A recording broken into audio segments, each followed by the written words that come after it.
बिस्मिल्लाहिर्रहमानिर्रहीम। मेरा नाम प्रोफेसर डॉक्टर फरीसा वकार है। मैं हेड ऑफ डिपार्टमेंट टूरिफाई university Islamic international medical college railway hospital. मैं गायनी शोबा गायनी से ताल्लुक़ रखती हूँ। बहुत सारे लोगों का ये सवाल होता है कि बेस्ट वक्फे का मेथड क्या है, ठीक है, और कौन सा मेथड कब और किस तरह यूज़ करना चाहिए। इसका जवाब ये है, ये डिपेंड करता है कि पेशेंट के पहले कितने बच्चे हैं, कितने जिंदा हैं, कितने सेहतमंद हैं, और पेशेंट खुद क्या चाहती है, उसकी क्या ओपिनियन है, हस्बैंड की क्या ओपिनियन है, और हमारे माशरे में तो सास की ओपिनियन भी बहुत काउंट करती है। तो ऐसे केस में ये सारी हिस्ट्री लेने के बाद हम पेशेंट को डिफरेंट मेथड्स बता सकते हैं। सबसे पहला जो आसान तरीका है वो है कॉन्डोम्स, ठीक है, जो साथी है उसको इस्तेमाल करने के लिए बेस्ट तरीका ये है कि एवरी टाइम हस्बैंड और वाइफ मिलते हैं उस वक्त इस्तेमाल किया जाए, इसलिए कि अगर कभी किया जाएगा और कभी नहीं किया जाएगा तो उसमें हमल ठहर जाएगा। तो इसलिए जो है ये यूज़र फेलियर होता है ज़्यादातर, बजाय इसके कि मेथड फेलियर हो। तो ये अच्छा मेथड है लेकिन अगर सही तरह से यूज़ किया जाए। लेकिन अगर पेशेंट के ऑलरेडी 4-5 बच्चे हैं तो ये मेथड ठीक है। फिर उसके बाद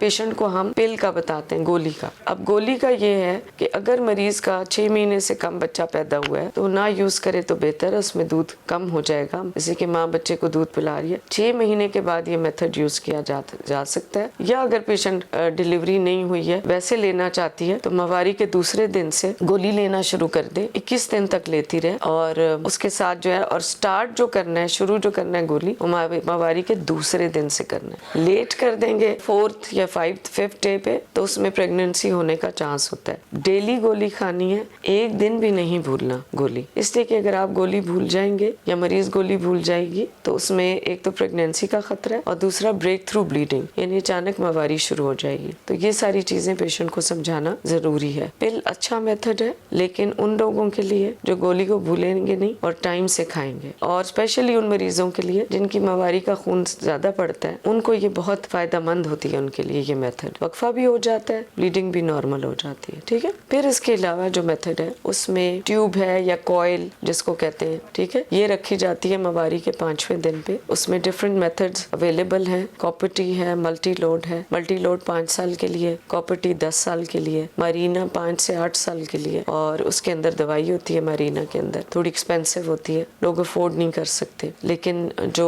कॉपर-टी है वो सस्ता है और वो आराम से डाला जा सकता है, उसमें कोई मसला नहीं होता। बहुत कम मरीज ऐसे होते हैं जिनको थोड़ा सा मवारी में प्रॉब्लम होगा, उनकी स्पॉटिंग या ब्लीडिंग बंद नहीं होती, पहले 3-4 महीने होती रहती है, फिर मवारी नॉर्मल हो जाती है और दे कैन कंटिन्यू अपना IUCD रखा रहे, ट्यूब यानी जो कॉइल है वो रखी रहे, और उसको अपने टाइम पे निकाले। अगर ये 5 साल वाली है तो 5 साल के बाद, 10 साल वाली है तो 10 साल के बाद, ठीक है। ये अच्छा मेथड है और ये अगर पेशेंट को सूट कर जाए, ब्लीडिंग का इशू ना हो, तो ये मेरे हिसाब से बहुत अच्छा मेथड है, स्पेशली उन मरीजों के लिए जिनके 2 या 3 बच्चे हैं, उनके लिए वक्फे के लिए अच्छा तरीका है। फिर है वो मरीज जिनके बहुत सारे बच्चे, 4, 5, 6, 7, ठीक है, और वो चाहते हैं वक्फा करें, उनके लिए बेस्ट मेथड मेरे हिसाब से वो ट्यूबल लाइगेशन है, यानी ट्यूब्स बंद कर दी जाए। ट्यूबें बंद करने के डिफरेंट मेथड्स हैं। उसमें ओपन सर्जरी मिनी लैप है, छोटा सा कट लगाते हैं और उसके साथ दोनों ट्यूबों को बांध दिया जाता है, ठीक है। दूसरा जो है वो लेप्रोस्कोपी के साथ है। लेप्रोस्कोपी वाला मेथड ज्यादा अच्छा है, इसलिए कि उसमें पेशेंट को अस्पताल में रहना नहीं पड़ता या बहुत थोड़ा रहना पड़ता है, और उसका डिसएडवांटेज ये है कि कई दफा जनरल एनेस्थीसिया देना पड़ता है, लेकिन अदरवाइज बहुत अच्छा मेथड है। उसके साथ ट्यूबें भी बंद हो जाती हैं और ट्यूबें बंद करने से पेशेंट को कोई प्रॉब्लम नहीं होती। इसके अलावा